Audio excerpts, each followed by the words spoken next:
Welcome to digital news. Ashadh मास में आने वाली गुप्त नवरात्रि के बारे में कम ही लोग जानते हैं। गुप्त नवरात्रि, जिसमें गुप्त साधना के लिए मां भगवती के अलग अलग रूपों की पूजा अर्चना की जाती है। इस बार आषाढ़ माह में गुप्त नवरात्रि का प्रारंभ 19 जून से होगा और समापन 28 जून को होगा। नवरात्र वर्ष में 4 बार आते हैं, 2 बार गुप्त और 2 बार सामान्य रूप से नवरात्रि मनाई जाती है।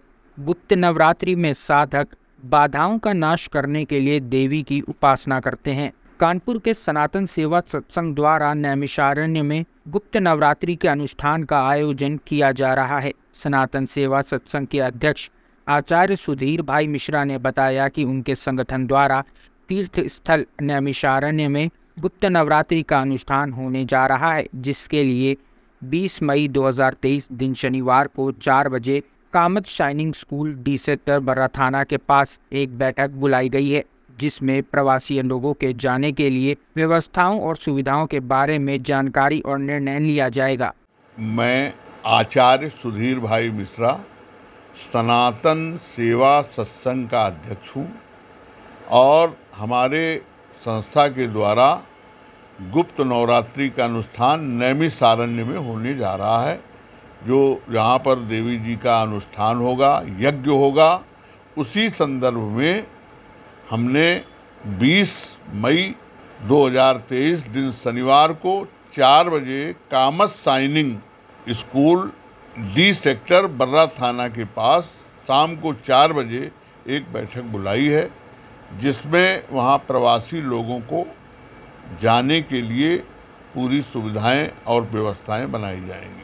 खड्गम चक्रगदे सुचापशूलम घुसुंडी शिरा शंखम संदगति करैसनयनाम सर्वांग भूषावृताम नीलामुद्दित मास्यपाद दशकाम सेवे महाकालिकाम यामस्तौ स्वपितौ हरौ कमलजो हंतुम मधुम कैडवम।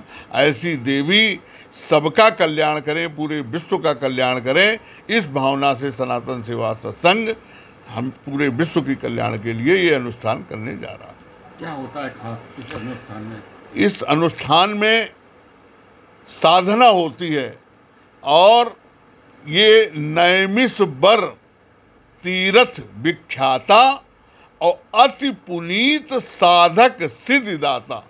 ये नैमिष जो सतयुग का तीर्थ है और जिनको साधना करनी है, जिनको भगवान की प्राप्ति करनी है, उनको नैमिष तीर्थ में ही साधना का सबसे प्रमुख स्थान है।